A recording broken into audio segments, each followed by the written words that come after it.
Welcome to PS Weekly, the sound of the New York City school system. PS Weekly is a collaboration between Chalkbeat New York and The Bell. I'm your host this week, Christian Rojas Linares. I'm a senior at University Neighborhood High School in Manhattan.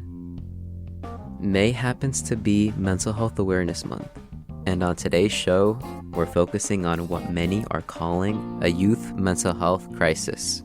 Coming up, we have two stories. One that zooms in on a single family's journey with therapy, and one that zooms out to look at an ambitious new effort to expand mental health care to teens citywide. But first, the Chalkbeat News Bulletin. I'm Amy Zimmer from Chalkbeat. Here's a recap of the week's biggest education stories.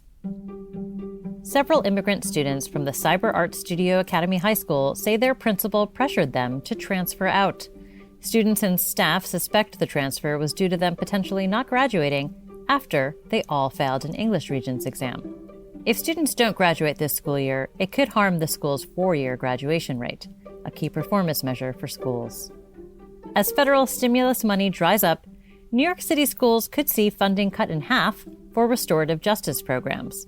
Restorative justice initiatives prioritize peer mediation and other forms of conflict resolution over suspensions. A group of lawmakers, parents, and school safety advocates are calling on Albany to reduce the number of annual lockdown drills from 4 to 2. The group says the drills are leading to mental health concerns. New York is among a handful of states that mandate 4 or more lockdown drills per year. To stay up to date on local education news throughout the week, go to chalkbeat.org/newsletters and sign up for the New York Daily Roundup. Thanks, Chalkbeat.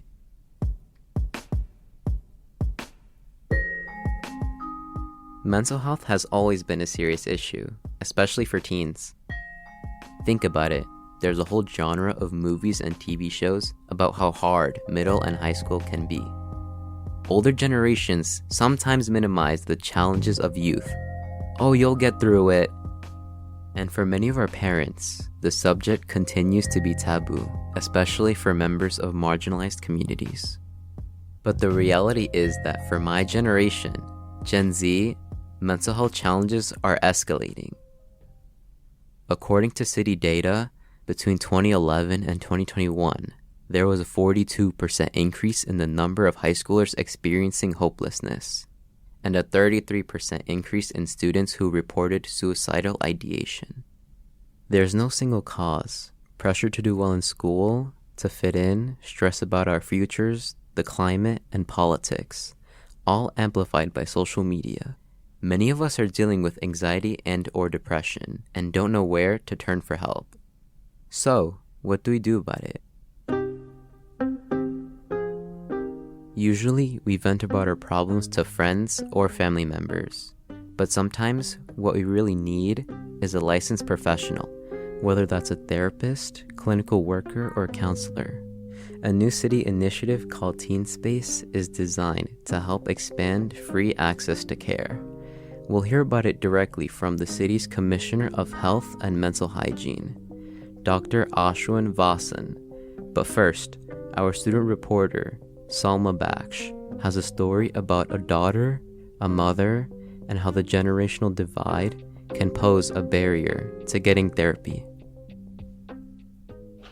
I had to take the A to the 4, but I got lost. I'm here at the PS Weekly studio in downtown Manhattan with dearie Elizabeth Oliver Nixon, her mom, also named dearie Elizabeth Oliver, and the youngest member of the family, Desi, who'll be turning 3 in June. You'll be hearing her in the background. It's even more fun with a stroller. Say hi, Desi.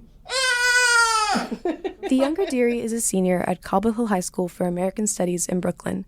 She's about to graduate this year and plans to double major in law, society, and policy, and computer science at Syracuse University, starting in the fall. I don't think it's an unusual combination. Actually, I thought a lot about this where I wanted to get an understanding of cybersecurity. That's what I plan to go into especially. But I also wanted to go into policy. Hearing Deary speak, she sounds like she has it all figured out. But this wasn't always the case. You'd never know that she has struggled with depression throughout childhood. I was dealing with a lot at school and at home, where that was the first time she moved away from the family to get us ready to move to New York. I was dealing with bullying as well at school. And so it was weighing a lot on me mentally, where I was dealing with like depression at like around 9-10 years old. It was a lot of yelling, just being mad at the other students, but they were picking with her. This is Deary's mom. I don't want to justify the lashing out, but like they say, don't poke the bear. While Deary has known about therapy since the age of 10, it wasn't until middle school that she actually considered getting it. Deary found out a friend of hers was speaking with a therapist, and the process seemed like something she'd want to try. So for me, how I imagined therapy was where, like, not just be able to talk your feelings and then that's it, but more so being able to, like, use ways to, like, get to the bottom of, like, what's, like, triggering certain things. And so the moment I was told about therapy was when the school had to notify my grandmother and my mother about it. And what did they think? How did that conversation go? The conversation, I will say, didn't go well at all. So my grandmother and my mother were actually upset with me because they felt as if, oh, you are loved, you don't know what you're talking about. How did you react when she first brought up wanting to get therapy?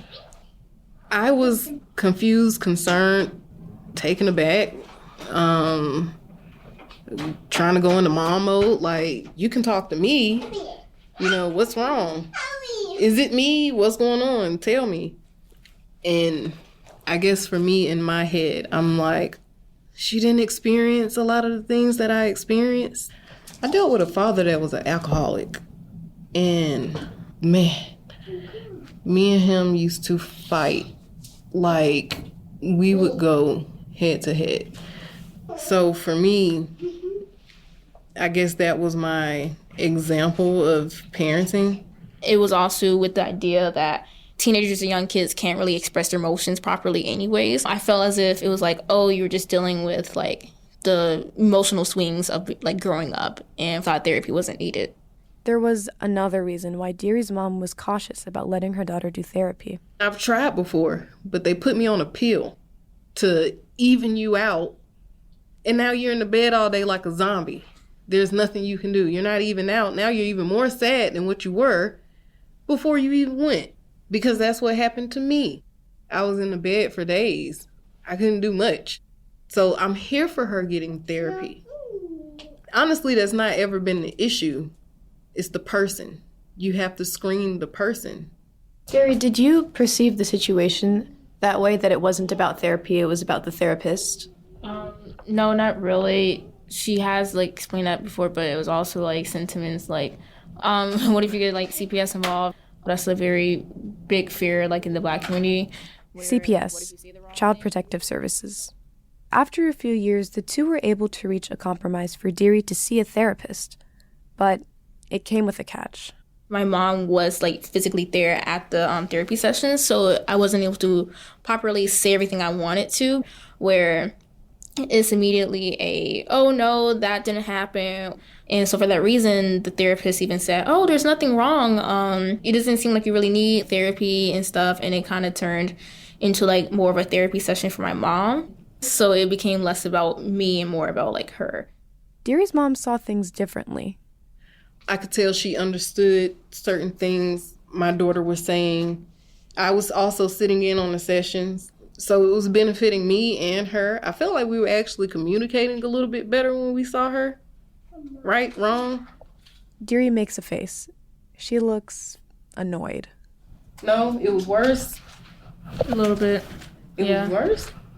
Deary, can you elaborate on why that wasn't a good experience? For me, it just felt like I had a harder time getting everything out.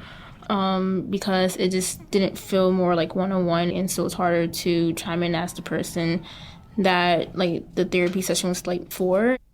I didn't know she was feeling that way during the sessions. You're at this age, what do you have to say that's so deep that I can't hear? Like, what is going on? And some things I felt like maybe I should hear so I can either figure something out a little bit better, versus you shutting me off and me not knowing what to do. Like, I don't have a blueprint or a manual to how you are feeling or what is going on with you that day. So if I'm asking you as a mom, hey, let me know what's going on, I wasn't given that. So I've always tried to make sure I have an ear for her. Deary's mom reminds me of my own.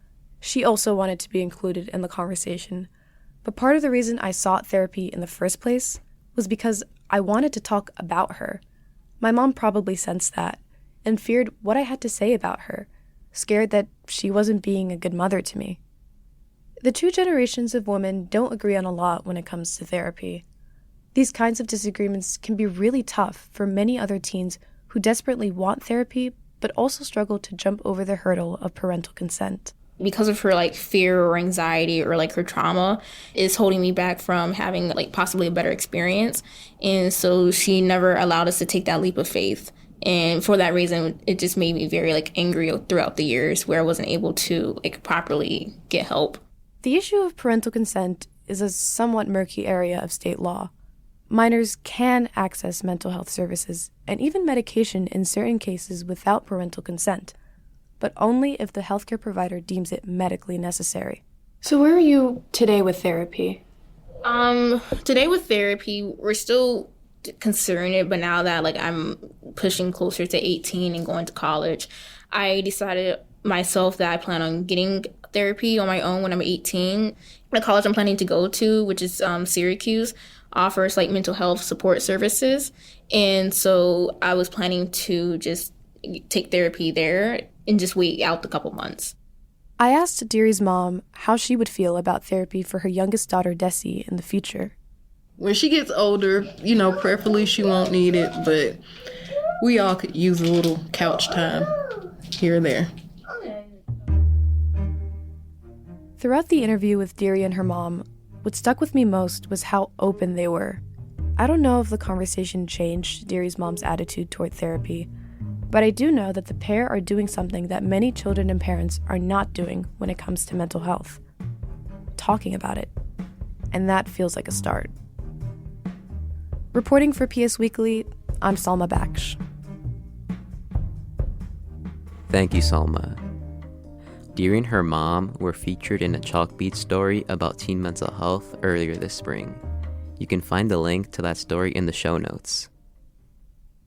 We'll be back after a short break. Hey listeners, we hope you're liking PS Weekly as much as we enjoy making it. Our episodes are the result of weeks of dedication from students with an already full schedule. We're working overtime to create these episodes, and it's been worth it. But here's the thing. We don't have a bunch of money or millions of followers, so we're counting on you, loyal listener, to help us get the word out. So just take a few seconds and share this link with your friends so they too can enjoy PS Weekly. Thanks for your support. The generational divide over mental health care won't be solved overnight, but New York City took a big step forward last November to make access to therapy free and simple for students. It launched Teenspace. While students under 18 still need parental consent to participate, it's accessible anywhere online. But is Teenspace working? PS Weekly reporter Shoaa Khan has the story. I'm here with my fellow student reporter, Dorothy Ha, to figure out how to sign up for Teenspace, a branch of the mental health care provider Talkspace, only available to 13 to 17-year-olds. All right, so it's been 10 minutes since I finished signing up. Talkspace just sent me an email. It says, "We're thrilled to introduce you to your provider, and I've already been matched to a therapist." Through a partnership with the city, Teenspace is being offered for free to all New York City teens. All they have to do is register through the app or website and get parental consent. Then, the teen is matched with an online therapist within minutes or hours. We are seeing that the majority of young people coming on to the platform are interested in talking about anxiety or depression. This is Dr. Ashwin Vasan. He's the commissioner of the New York City Department of Health and Mental Hygiene, the agency that manages Teenspace.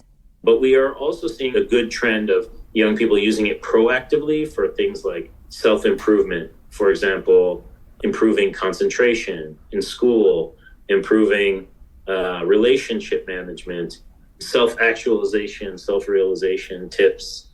Teenspace is a big deal because traditionally, getting access to therapy as a teenager isn't easy. The system is very confusing. It's even confusing for me. And I'm a physician and someone who's worked in this space for more than 2 decades.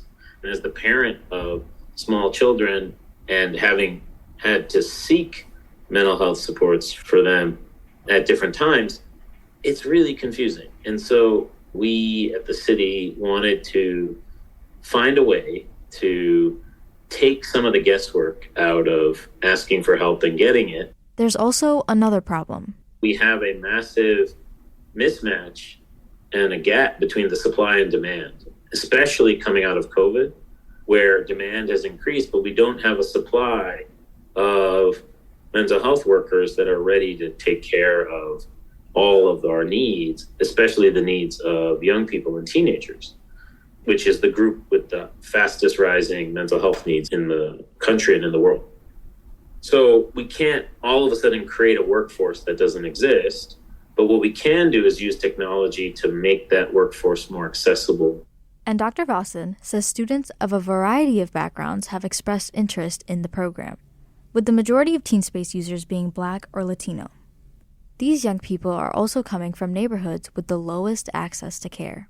And that's an extremely positive trend because young people that face intersecting communities and environments where they face violence and trauma and social and economic stressors that impact mental health, these are exactly where we want Teenspace to be used the most. But make no mistake, it's open to everyone. And it seems to be working. Since its launch last November, more than 6,000 students have signed up for Teenspace. And Dr. Vasan says that every single teenager who has signed up has been assigned to a therapist within 24 hours. So, it's been 2 weeks since you signed up for Teenspace, and what's happened since then? So since I sent the initial message, my assigned Teenspace therapist shot me a text back, and he said he's willing to talk about whatever issues that have been on my mind lately. I was really preoccupied with things over the past 2 weeks, so I didn't have the chance to message him back. And so he messaged me again, and he said, just to say, like, hey, I'm touching base. I just wanted to know how you're doing, and you could text me back whenever you feel comfortable, which I appreciated. Once they're matched, users can message their therapist anytime and schedule up to 1 video therapy session per month. I would think talking to a therapist online could be rather impersonal, nerve-wracking even. Does being remote make it more difficult to establish a relationship? I asked Dr. Jill Daino about this. She's one of the Teenspace therapists. For some clients, being able to be comfortable in their own space actually frees them up in a different way versus having to come to someone's office where they might be a little more on edge, right? It really depends on the person. Well, Dorothy felt a little weird about communicating remotely. I'm not really used to the idea of online therapy yet.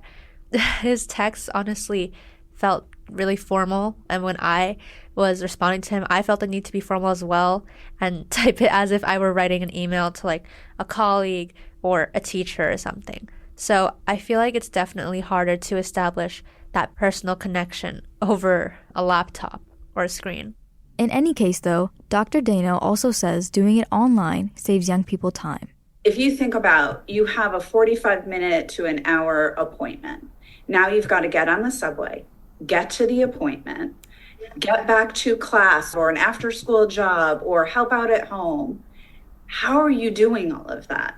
So one of the things that's amazing about receiving virtual care is it takes those barriers down and that level of stress down for people. So being able to build that rapport and get to know someone, they're not, oh my God, I can't get there. How am I going to do this? And it doesn't fit into my life. Well, I just won't go.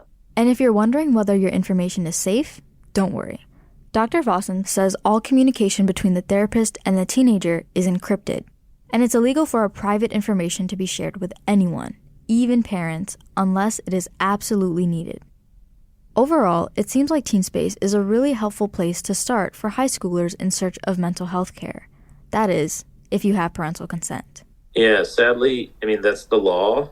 It's federal law, it's state law. So as minors, it's impossible to get health care of any kind, except for some few exceptions. If the user turns 18, they can continue free sessions until June 30th with their therapist. Then, if they want to continue, they have to pay for sessions through their insurance or out of pocket. Teenspace is a great start to providing New York City students with free mental health care services. Dr. Vasan and the Department of Health have done an applause-worthy job of listening to the voices in need of help and providing a solution. I want all parents to get out of the way and just let them try. It really is healing and important to allow your kids the independence to find their way. My hope for the future is that all 440,000 teenagers 13 to 17 in New York end up using this at some point or another, and that we can break down every wall possible to accessing mental health care when you need it. While working on this story, my PS Weekly producers and I asked our friends at school if they'd heard about Teenspace, and many hadn't. So, to check it out for yourself, go to talkspace.com/NYC. That link is also in our show notes. Reporting for PS Weekly, this is Shoaa Khan. Thank you, Shoaa. If you or someone you know needs access to immediate mental health care, you can always call 988. Because of privacy reasons, the health department wasn't able to connect us with Teenspace users. But we are curious to hear from more teens about their experiences using Teenspace or accessing therapy generally. Did Deary's experience resonate with you? If you've got a story you'd like to share, reach out to us at psweekly@chalkbeat.org. That's our show for today. But, P.S., we're back next week with an episode about freedom of speech in schools. We have seen quite a few instances in which there were really big procedural violations, and it concerns us that students' due process rights and First Amendment rights are not being validated. Until then, class dismissed!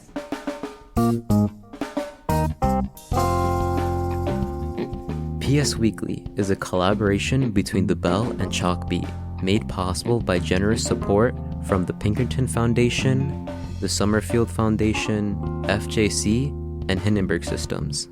This episode was hosted by me, Christian Rojas Linares. Producers for this episode were Salma Baksh and Shoaa Khan, with reporting help from Chalkbeat reporter Mike Elson-Rooney. Our marketing lead this week was Tanvir Kaur. Our executive producer for the show is Joanne DeLuna. Executive editors are Amy Zimmer and Taylor McGraw. Additional production and reporting support was provided by Sabrina Duquesne, Mira Gordon, and our friends at Chalkbeat. Special thanks to our interns Miriam Galicia and McKenna Turner. And also, thanks to our amazing team of volunteer mentors. Music from Blue Dot Sessions. And the jingle you heard at the beginning of this episode was created by the one and only Erica Wong. Thanks for tuning in. See you next time.